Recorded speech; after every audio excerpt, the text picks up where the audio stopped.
along with the program, there's somebody here who you all came to see, and it is not me, but he is he's a tall guy, and he's much better looking than I am, and he's much stronger. Without further ado, we're going to bring Kevin Sorbo up to the stage. Got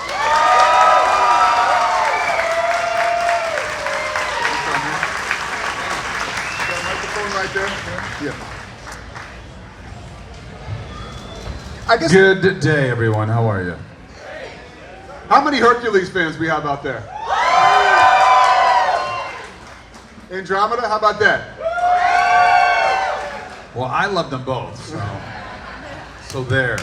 I guess the first question we have is, you see all this adulation for you. What is it like to know that your legacy, I mean, you hear about people watching the show and you go out in public and people recognize you once in a while, but when you see a following like this come together for you, what does that mean to you? Well, the reality is, nobody in this industry, television, movies, has a career unless people like what they do. So without fans, obviously, we don't have, there's a nice sort of give and take, I think, going both ways there. And what's been interesting to me, I travel a lot, going through airports, restaurants, wherever I may be. People walk up, and it used to be a lot about Hercules and Andromeda, but lately it's been a lot about a lot of the movies I'm doing. I do a lot of family-friendly movies. And the number of people I say, please keep making movies that I can take my kids to, and I think that's pretty cool.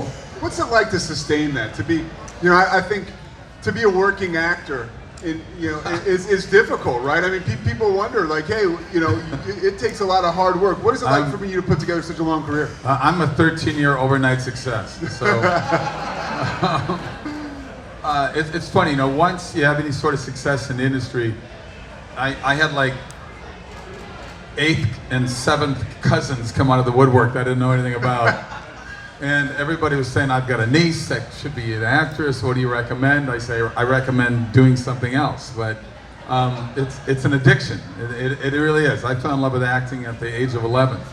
I got a lot of hard time from my jock buddies as a football, basketball, baseball guy, but I got the bug early in life. And if you do it because you love the craft of acting. Don't do it, everybody now just wants, because everything on their cell phones, everybody's instant fame now, and everybody's a movie star, and people don't want jobs that are really good jobs. They say, I want to be famous right away, but it's like saying, I want to be a football player. Well, there's 340 million people in America, there's 3,000 that make a living playing football. So you have to, I'm not trying to crush anybody's dreams. You go after it, because you want that dream.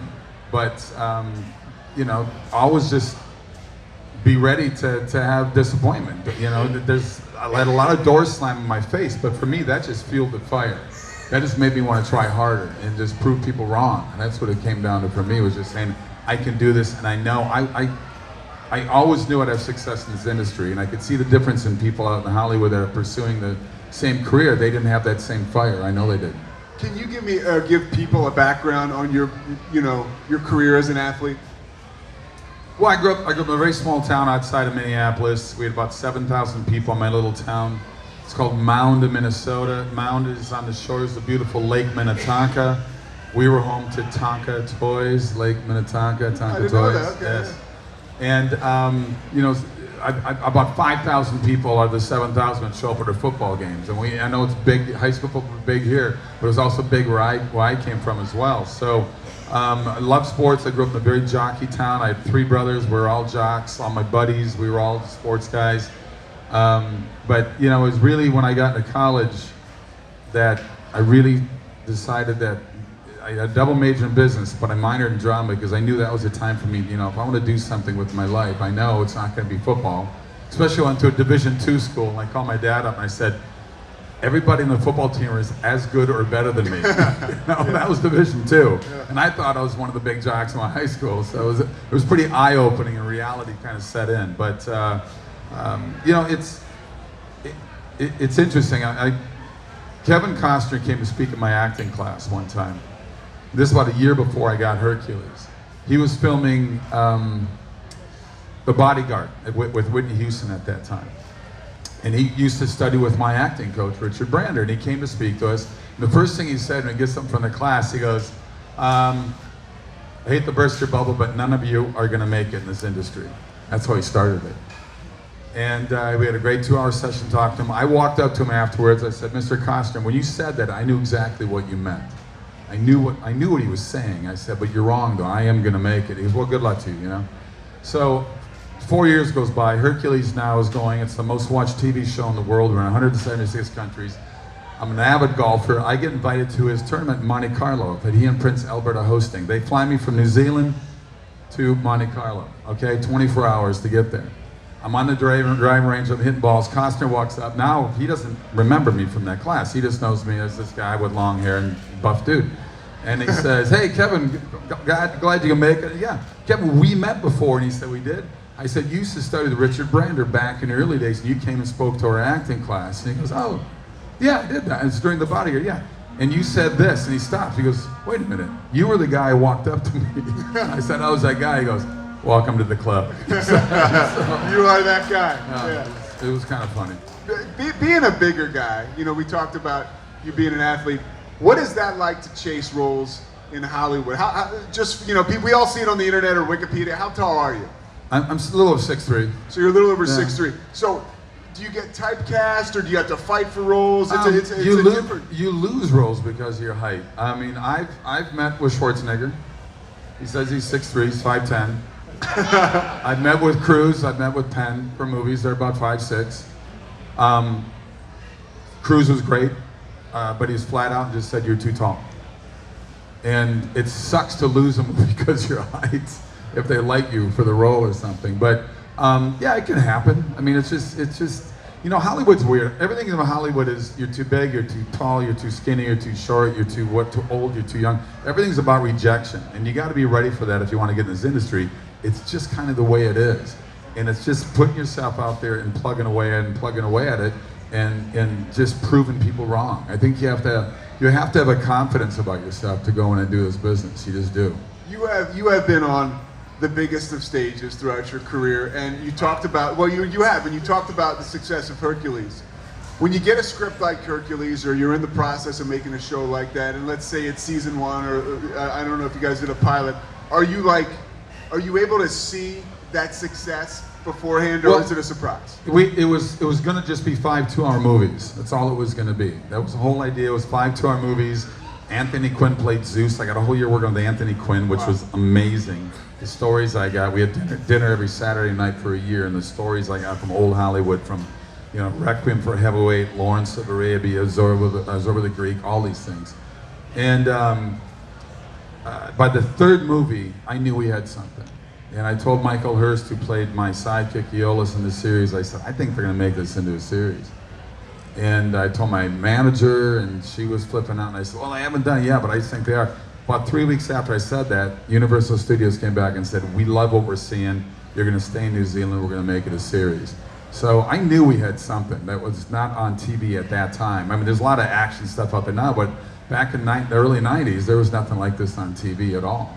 So it was just, I think it just filled the void. By our third season, we had spun up Xena, but then everybody copied the success of Hercules. So Sheena came out that same year, Tarzan, Conan, Sinbad, Robin Hood. So all these other shows came out exactly the same time that our third year spinoff came out. And we spun off another series called Young Hercules that lasted 2 years. And for those of you who didn't see that show, because it got canned after 2 seasons, that was a 20-year-old Ryan Gosling playing me as a teenager. Wow, I did not know that. Yeah. And I took him out to dinner. He was 21 by that point. I said, Ryan, he was devastated. I was, Ryan, you're 21. You're a good actor. You'll do fine. And I think he's done okay. He's done okay. Yeah. Now, we talked about, you know, the fact that Hercules was such a great success. How laborious was it to make that show? I mean, there was a lot of action, a lot of stunts. Yeah. What was that like? Well, I had a blast. Don't get me wrong. But it was a workout. I mean, every day was 12 to 14 hours a day in the set.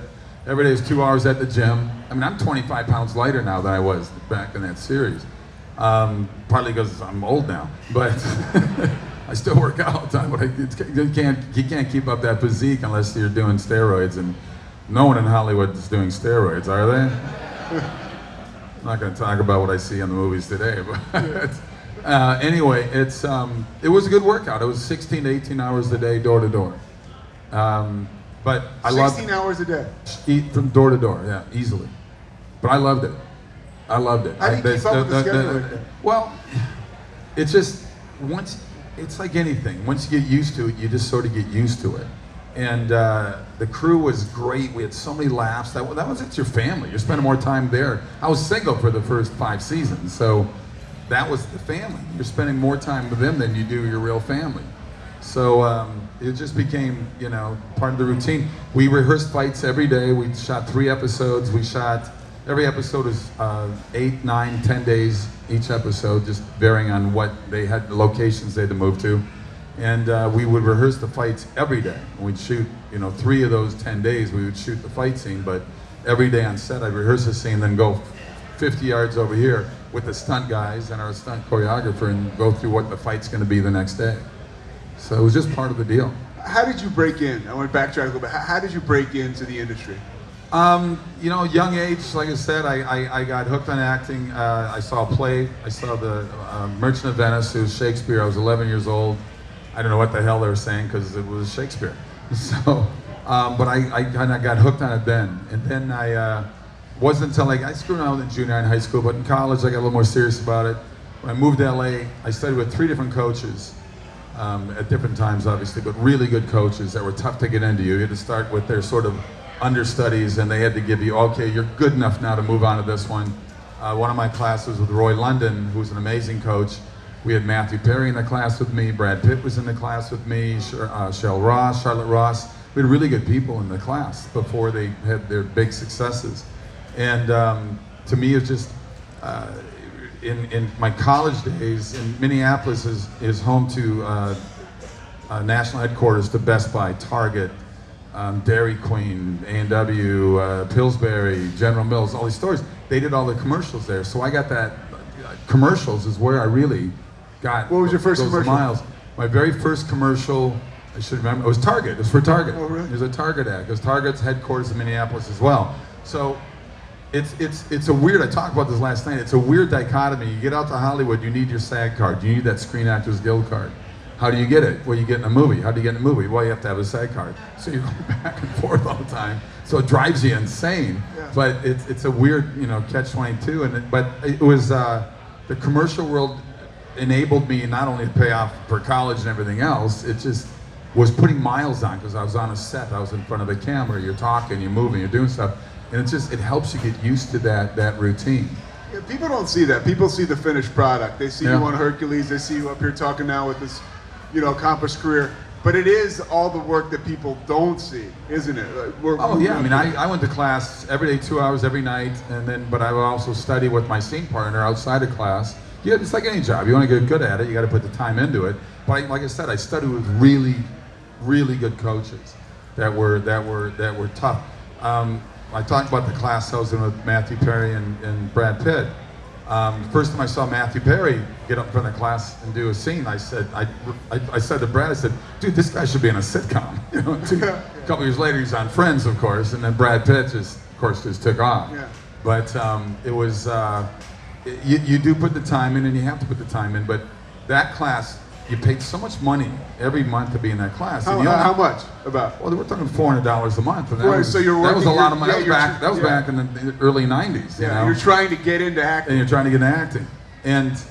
And so I just remember you only worked once a month, which sucked. It drove me crazy. I wanted to get up and work every day in class.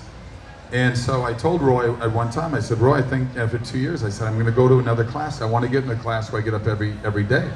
And he goes, well, Kevin, you learn a lot by watching. And I said, I think you do learn by watching, but I watch a lot of basketball, and I'm not in the NBA. Okay? So you do a lot more by doing. So. What's it like to have a pair of hits? Like when you go from Hercules and then Andromeda, what is that like? It was a blessing. There's no question. I mean, people are lucky enough to get on a series that lasts a year. Most series, 97% of TV shows don't make it to a 5th season. And most of them get canceled out on the first, second, or third, or fourth season. So I had 2 that went 5 seasons and beyond. So I was very fortunate to be part of that. I'm a big fan of the Star Trek series. So when Majel Roddenberry called me and said, my husband wrote a show back in 1969 called Andromeda, created a captain called Captain Dylan Hunt, and I stopped her and said, if you're offering me the role, I accept. Yeah. So because to do something that Gene Roddenberry did, it was pretty cool. And Gene Roddenberry, Star Trek. He created the original Star Trek series, and of course, in, you know, the Next Generation, and all that stuff. He wrote a lot of shows. He had a lot of different. He called them westerns in space. You know, he loved them, and he loved anything to do with it, with space travel. What is it like to be a part of that same Star Trek universe? To be a part, to be in that, no pun intended, that rare air.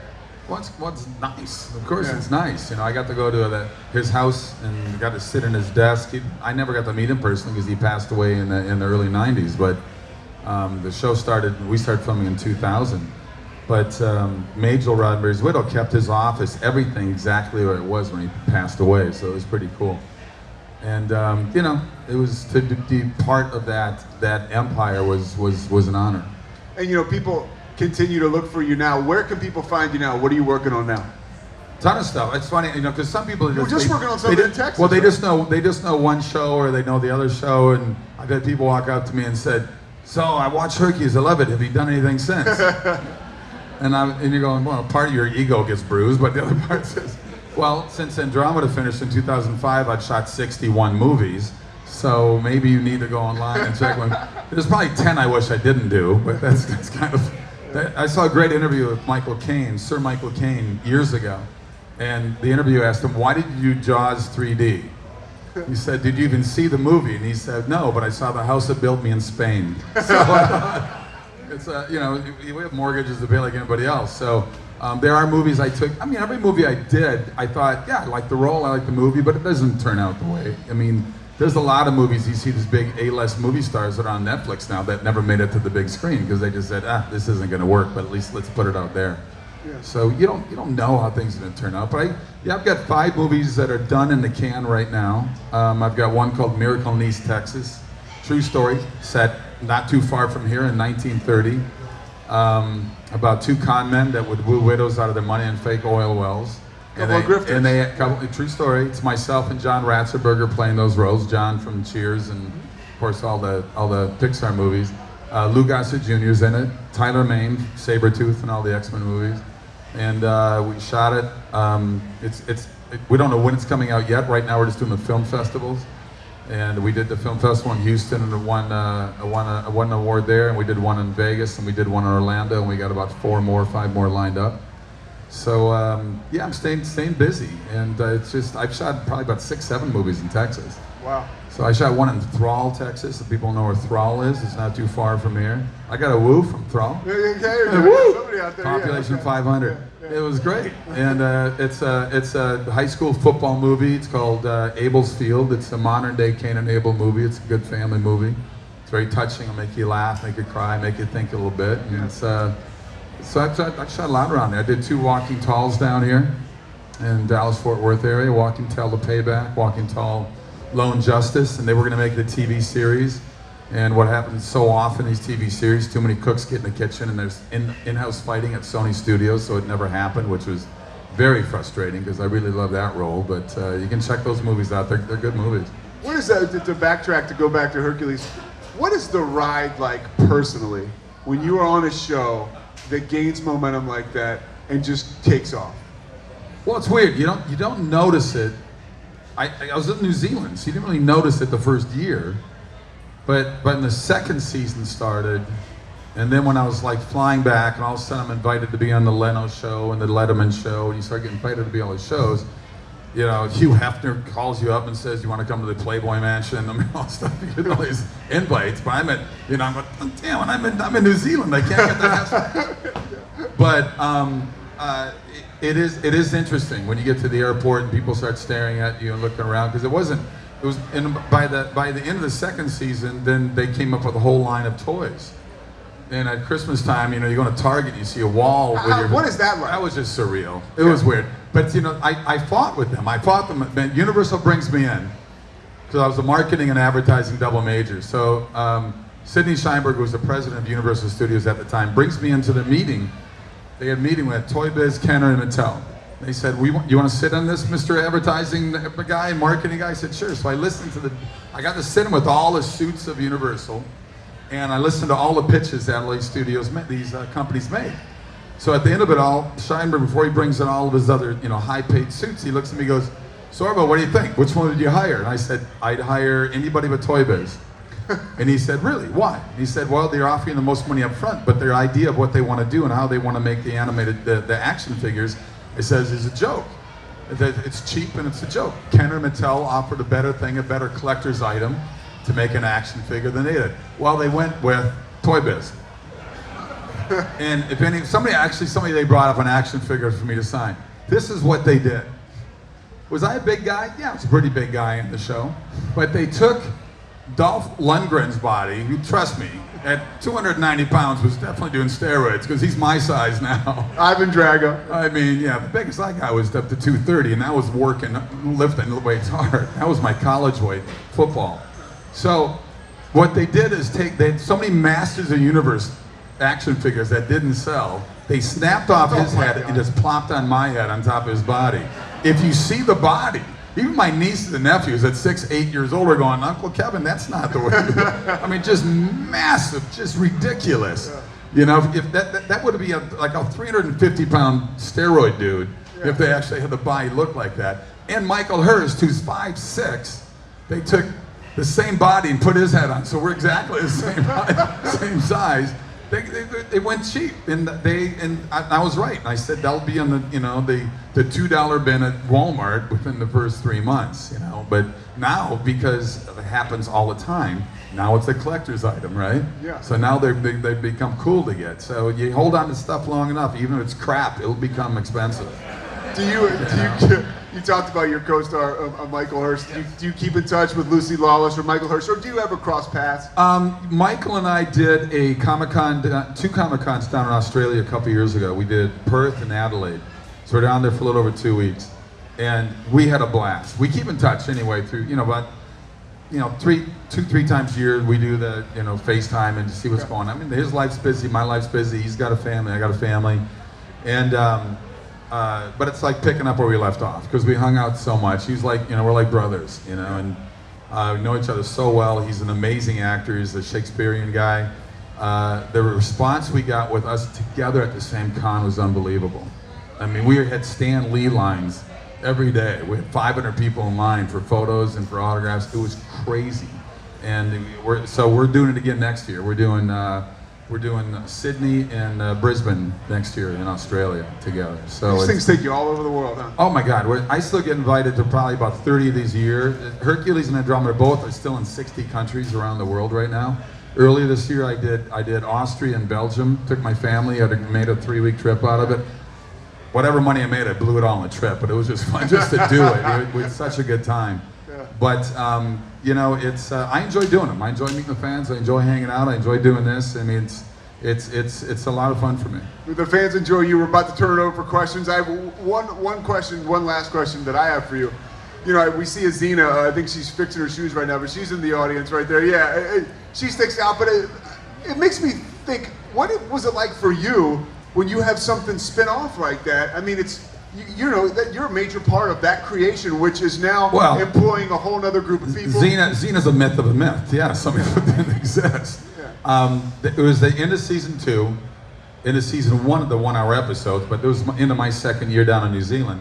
And they came to me, Rob Tapper and the writers and stuff, and they said, hey, we're thinking about doing like a female spin-off, like a female Hercules type show, and we're going to write a 3-show arc in the series. I said, great. So they didn't know for sure that people might like it, but when they did it, people loved it. So that's how that whole thing even happened. And here's the weirder thing. Talk about being in the right place at the right time. We had another actress booked for that role. It was never going to be Lucy Lawless. Lucy had done about 4 different episodes of Hercules in the first 2 years as different characters. They had cast Vanessa Angel. You might remember her from Weird Science, a TV series. She had the role. She got very, very ill, like hospital ill, just 3 weeks before we're going to start even filming that little trilogy thing to see if the Xena thing was going to work. And they panicked, and we all just kind of went, well, Lucy's good, and she's athletic, and she's, they didn't know what to do. They didn't think they could cast it quick enough. She stepped into the role, and talk about fate, being in the right place at the right time. Because originally that series was going to be in South Africa, and then it was going to be in Australia. New Zealand was the last second choice. If any of those things would have happened, she would not have that role in Xena. I mean, it's weird. I think it's talent and timing and luck. All those things got to come together at the same time. And it worked out quite well, obviously. And quite frankly, I think it worked out better than it probably would have the other way around. That's just my... A lot of people probably I think agree. so too, yeah. I think so. All right, questions right now. Let's see, where are we? We're going to go with show of hands right there. We got a young lady right there. And then after this, our guy with the microphone just go around and grab you guys. Just keep your hands up after the question or during the question. And if you wouldn't mind saying your name first, and then so Kevin knows who he's talking to, that'd be great. Hi, I'm Caitlin. Like I said earlier, I feel like... Get a little closer. Okay, sorry. I feel like, you know, you look very well right now, but I was also wondering, like, you know, you see a lot of people in the industry, like, crumble kind of under the stress and everything. So I was wondering, like, with filming all the shows and even all the movies that you're still doing, do you ever feel like, I know you said like it's a talent, or not talent, like a hobby. You enjoy doing it, but have you ever felt like maybe you want to like break away and do something else and maybe just like take a break? I never want to take a break. I love the work. I love being on set. I have more stress when I don't have something lined up. Right now I have nothing lined up and I'm freaking out. I had a Western ready to go. It was a post-Civil War movie. I was going to direct it as well as have the lead acting in it. It's called The Runaways. It's an amazing, wonderful script. We've been prepping it for about 6 weeks. I had all the locations picked out. We just started putting the cast together. The writer in the last minute pulled the script. And we still don't know why to this day. He's 88 years old. I said, AJ, when do you want to do this movie? You know? He wrote the script 30 years ago, and it's such a great script. And it was devastating to have that, because I would be here. I had this book way before, but I should be filming in Canada right now. I would have came down just for this and then flown back tomorrow night back up to Canada. It was set to go. So it was a killer to have that go away. And I like to stay busy. Yeah, I do. I have 5 movies that are done. I've got 2 movies of those movies that I directed. I'm very busy right now trying to get money raised to get them in theaters. People don't realize, it doesn't matter how big your budget your movie is. If it's a $300 million Avengers movie, they still have to spend $2,000 to $3,000 per screen. You gotta pay money to get into every movie theater you go to. But when you do little independent movies like ours, which I think are really good movies, you still gotta find that money to get it into theaters and to promote it. And we have to rely on word of mouth more than anything else. So I'm busy with that, and there's more stress with that going right now, trying to find, by the way, I just booked another movie, so I'm very happy about that. It shoots in November. I just got the contract just sent to me now. I'm looking at it now. A round of applause, come on. Yeah. It's exciting, it's good, it's good. All right, we got a question right here, yes, thank you. Hi, my name's Debbie. First of all, one of the reasons why you're one of my favorite actors, and I kept talking about this to my husband, was when you got ill, you were very strong in your faith. And there have been a lot of articles that I've read that have said that your faith has seen you through a lot of your trials and tribulations, especially with your illness. So I want to thank you for that. And the other thing that I wanted to talk about is that you do, some of your films that I've seen you in have a strong faith in it. And I always tell people, you should really look at Kevin Sorbo's films. They're kind of like Christian science fiction films. I cannot remember the name of it, but it was like the black goo underneath the hotel. I can't remember the name of that movie. That was Something Beneath. It was a sci-fi movie. Yes. We shot that in Winterpeg, Manitoba. And I just want to... Oh, is it cold? That was probably one of my favorite films, but I really applaud you, and I hope more people realize that a lot of the films, if they go and they watch them, they're actually really kind of cool. And I like your films, other than I did not like Andromeda, and I didn't watch Hercules, but I watched all your other films. Thank you. You can't please everyone. That's the problem. All right, we got a question. Well, there's hundreds of channels, right? I mean, here, I always tell people, I go, you know what, if they've never seen Under Hercules or Andromeda, I go, but they've seen maybe God's Not Dead or What If or Abel's Field or some of my other movies. And I say, well, you've probably heard of, you know, America's Got Talent. Well, yeah, I've heard of it.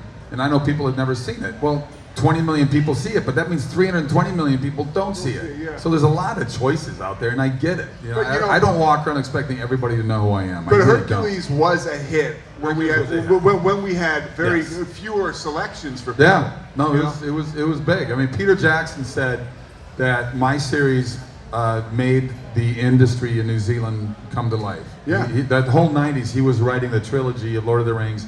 He took about 90% of my crew during our last season to shoot on Lord of the Rings. Yeah. and thank me for what we've done for the industry in New Zealand. And I said, well, that's fine, but you still have put me in any of your damn movies. We got a question over there. Hi, Kevin. My name's Ray. So I must say, compared to most actors, you are a lot larger in real life than you appear on television. I'm maybe the same height, but I'm like I said, I'm a lot lighter. I miss the muscles, but you know. I have a question. So is there a difference? I know with the small actors, the camera probably has to pan in or move, zoom in and everything else. So because you're larger, are there any special camera requirements when they shoot? What do you mean? Well, because you're larger, does the camera have to pull away from you? I think it means they shoot No. further away because you're bigger. Or... No, not necessarily. I know if you watch like some of the other actors, a little maybe short in stature, they'll shoot more cameras up angles and stuff. I know there's some actors in certain TV shows will have a height requirement that any actors over this much, 2 inches taller than me or something, I don't want them on my show. So I wouldn't qualify. I won't name names, but I know the shows, very popular shows. But it is what it is. I could care less. We had guys in my show that were much bigger than me as well. But I know we had one guy in our show. He was from Argentina. He was 8 feet 4 inches tall. He was a wrestler, a South American wrestler. What is that? And 8 feet 4 inches tall. It was unbelievable. He passed away at a pretty young age, in his early 30s, but his heart was 4 times larger. I mean, it was like Andre the Giant, same type of story, But yeah, the height, I don't know. We never thought of any special angles or anything like that. I mean, for those who are, I just thought of something now. Those of you who are fans of Andromeda, Keith Hamilton Cobb, who played Tyr Anasazi, he liked to lean in every scene. If you watch Andromeda, he's got to be leaning on something all the time. So there was a scene where he's running on a Eureka Morrow that was Becca Valentine's ship. The others, myself and the other 5 regular actors, we did really heavy leans on something on the ship. When he runs in to tell us we're about to be attacked, and he stops and he sees every one of us leaning. He says, "Oh, screw all you guys!" It was pretty funny. We got another question, I think, with the microphone there. And let's get Xena right there next. Hey, Xena. But this guy over here is going to go first to our right. Go ahead. Hi, Kevin. My name is Bree. Hey, Bree. Huge fan. This is a little heavier question than kind of what you fielded here right now. In the late thousands, you came forward about your interactions with Gianni Versace and things that happened of that nature. Which was meant, it happened, but I meant it as a joke. It was meant purely as a joke, but go ahead. But going back to that kind of stepping forward and talking about an age of accountability, thinking of the way to word this, what is your response to the accusations by Haley Webb on the show that you shot in 2015? Somebody told me about that. I thought it was pretty funny. I emailed her about it. Never happened to hear back from her. There's no proof of me. I flirt on set. I'm a flirt with everybody on the set. So her accusations. I already had the director and the producer, and the other actresses come forward and say that none of that ever happened on the set. That's ridiculous. Thank you. I think we got a question from Xena right here.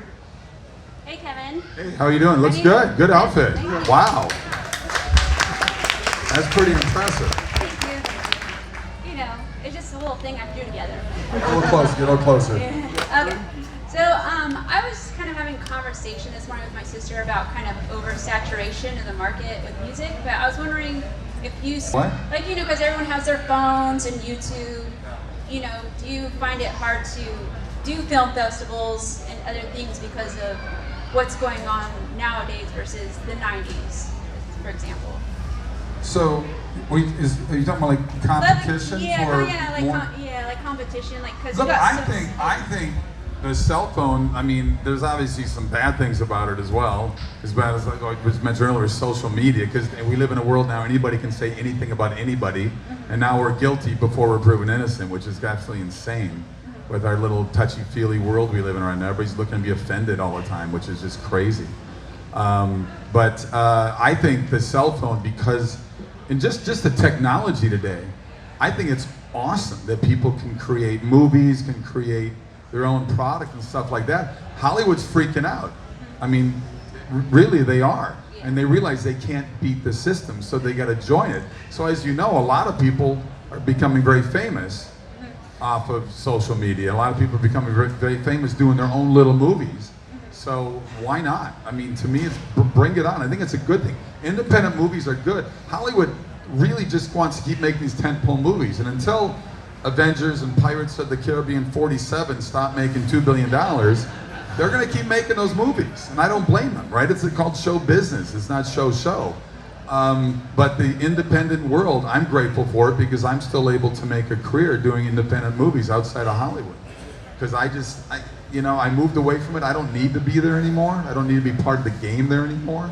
And Hollywood owes me nothing. I've had a great career within it, but I like doing my own thing now. I like doing my own movies. I find them more enjoyable, and I think the message is better in the movies. As we get to our next question, I just was curious, what are you consuming now? Are there any shows you're watching, anything on Netflix that you really are enjoying? Or are you too busy? You know, most of the stuff I watch is sports. I'm a sports guy. Yeah. So I love watching, whether I grew up in Minnesota. Vikings fan? I'm a big Vikings fan. Okay. I'm a big Vikings fan. We gotta get some booze and cowboy country. I like Cowboys, my second favorite team. Too Tall Ed Jones is one of my best friends. Oh, really? Oh yeah, we've known each other a long time. Hey, Too Tall Jones fans. Anybody out there like Too Tall? There you go. Yeah. So no, I mean sports to me is probably what I watch more than anything else. When I wake up in the morning, I throw on the Golf Channel. I love golf. Okay. So that's kind of one of the first things I throw on. It's sort of like just comfort noise. It's like comfort food. It's just sort of there while I'm doing my morning stuff and catching up on emails. But I think the last thing I binged on was Sons of Anarchy. I thought that was pretty amazing, and Burn Notice. But they're great shows. But it just depends on what the mood I'm in for. I enjoyed Game of Thrones, obviously, but I don't watch a whole lot of regular TV. Okay. Next question. Where are we? Right there. Go ahead, bud.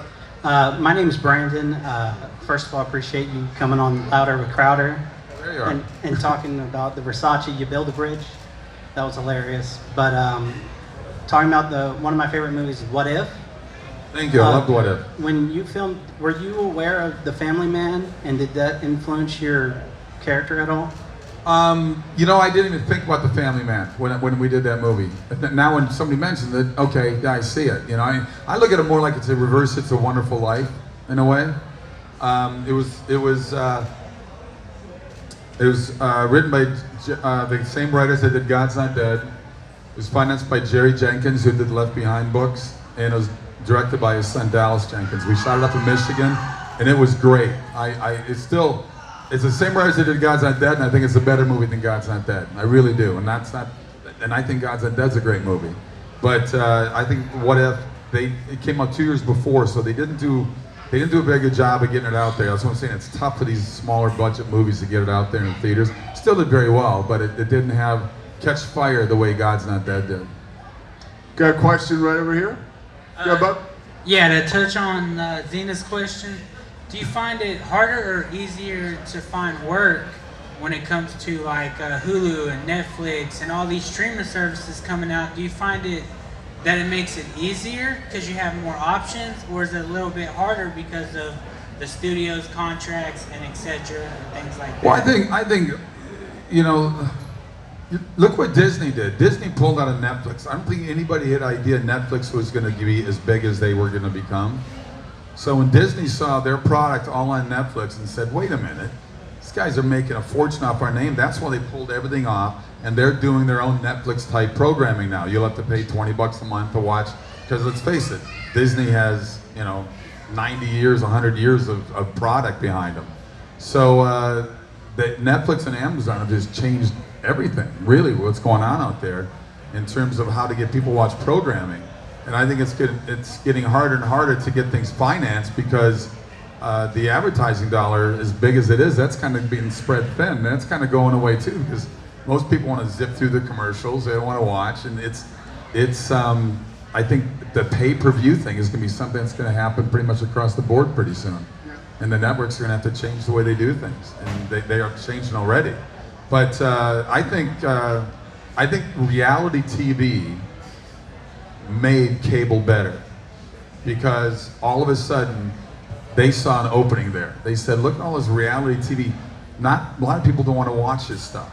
So HBO, Showtime, AMC, all these people started doing their own original programming, and that freaked the networks out. So the networks cut back on reality, and they jumped in too. Because you see how dark the network, I mean the cable programming is. It's dark stuff. Networks getting darker and darker too to try to compete, which is kind of too bad on one hand. You know, I'm not a prude that way. At the same time, you don't want your 8-year-old kids watching a lot of that stuff either. So I think that's why I think a lot of the movies I do open up a door for a lot of families to enjoy it. We got time for a couple more questions right now. Go ahead, stand up, give us your name and your question. How you doing? My name's Lance. Mr. Sorbo, thanks for coming. Thank you. I admire you most as a man, a father, and kind of lead on what you're talking about. One of the things I like about you is you stand up for morals, for freedom and different things. You had a couple tweets that people attacked you pretty bad for last month or the month before. You're always going to get attacked. Yeah. People are very brave in their apartments, and 3 o'clock in the morning because their lives are so miserable. So they're very good at attacking people, and that's fine. Well, and I guess my question is, how do you weather that storm? Because there's that ideology of you can believe what you want as long as you believe what we tell you. How, as someone who's been in Hollywood and stuff, how do you weather those attacks as they come over and over and over?